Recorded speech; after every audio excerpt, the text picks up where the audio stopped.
all members in the House. The honourable member for Oxford. Thank you, Madam Member.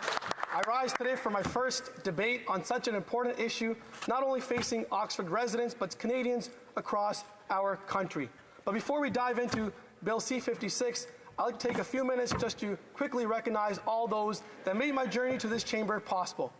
First, my great campaign team, the hundreds of volunteers that showed up and knocked on our doors, a strong riding association, my family and friends, and great Conservative caucus colleagues who came out, knocked on doors, put up signs, and helped me take my seat in this chamber today. Mr. Speaker, I'm truly blessed to be representing a great riding, one of the best ridings, Oxford. We are a great community with so much potential. We're the best dairy farmers in Canada. We're the best agriculture sector in Canada. We have the 401 and the 403 intersecting in my riding, making it a great transportation logistical hub for Canada. We have the leaders in auto sector. We have two massive plants in my riding, Madam Speaker. We have Toyota in Woodstock and Cami in Ingersoll. We're leaders in hospitality, in the food industry. Many of you may have heard of Shaw's Ice Cream or Jakeman's Maple Syrup. Both are from Oxford. We are a great community with so much potential. Why? It's because of our people. We have hardworking, dedicated, committed folks that want to roll up their sleeves and get things done, Madam Speaker. Hear, hear. And that is the story of my family, Madam Speaker. You know, like many Canadians, I don't come from privilege. I'm a proud son of immigrants. My mom came to Canada from India from a dairy family. They were farmers back in India. Dad, working class. They came to Canada with $10 in their pocket and a dream for a better life, not just for themselves, but for the next generation. And they worked hard. I saw them growing up, and both worked in factories, 16-hour shifts. They picked up the odd shift wherever they could to make ends meet on the weekends.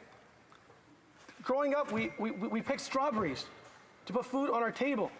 And that is a story of hard-working Canadians as well, Madam Speaker. We all worked. Nothing was given to us. And we knew that if we worked hard, played by the rules, we could earn an honest living and get ahead in this country. And that is why it is an honor of a lifetime to be standing here in this chamber. Because only in Canada can a proud son of immigrants, a son of factory workers, can take a seat in this chamber and be a public servant to Canadians. And that is why I do not take this role lightly. I will be one of the hardest working member of parliaments in this chamber. I will give it everything I have. I will serve with humility because I know that in public service, I am servant and the Canadians are my boss. I work for them.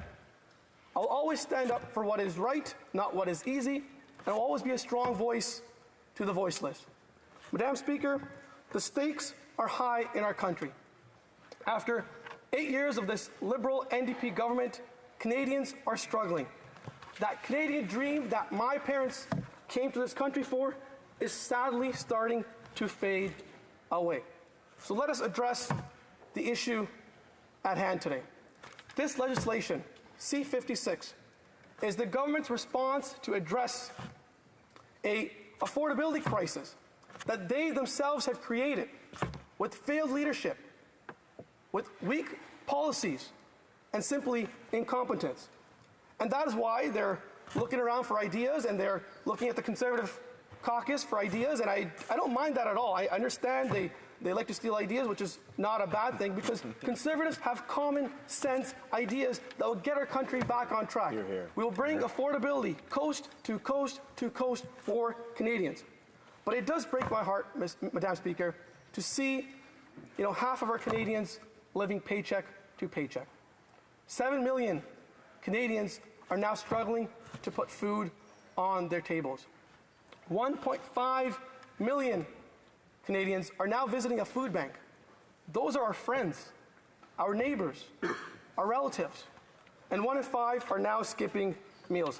And in my riding, we have great organizations that have stepped up to support the most vulnerable. One of them is in Tillsonburg. It's called the Helping Hand Food Bank. Great volunteers who are working hard to make sure they support our community. I met with Diane and the team there, and they told me that food bank usage is up 60% just from last year. Another shining light in my riding, Madam Speaker, is Operation Sharing.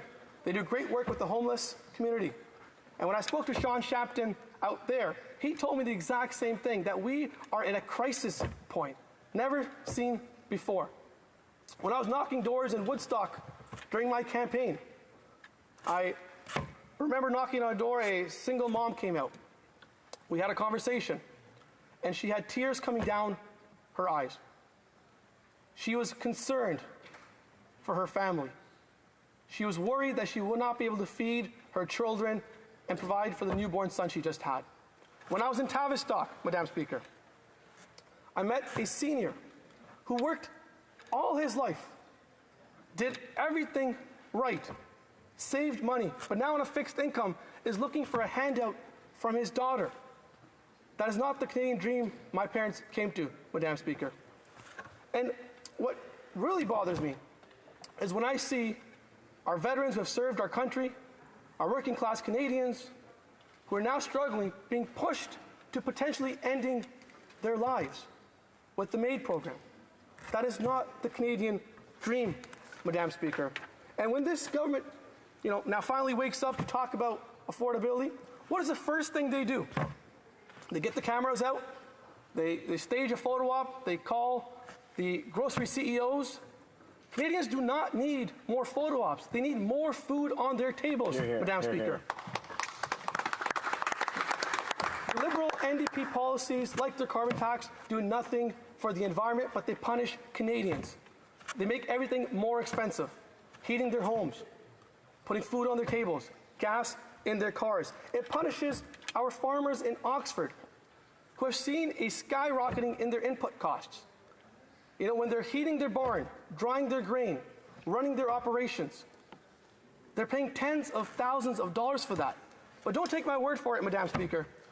This government's own parliamentary budget officer came out and said it's going to cost farmers $1 billion in the next few years because of this carbon tax. It punishes our truckers who are shipping our food, and it ultimately punishes Canadians who buy the food. And our common sense Conservative team, led by our great leader, will axe this failed tax and put more money back into hard-working Canadians. Madam Speaker, it just doesn't end there. They've created a mess with their housing as well. Back then, you could go to work, earn an honest living, you could buy your dream home.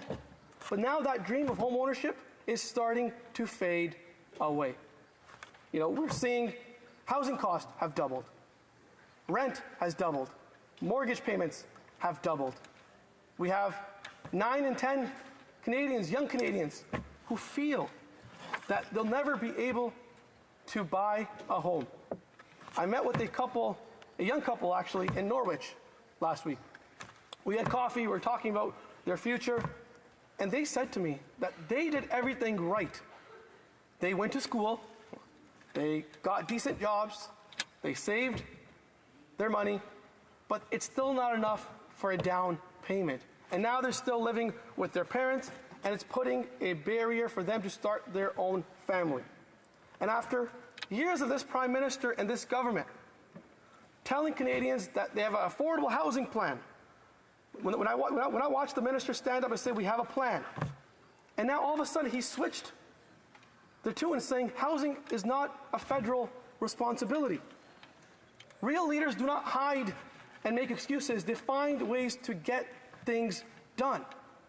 And that is why our leader and our strong Conservative team have put forward a plan where we're going to remove government gatekeepers that are blocking construction.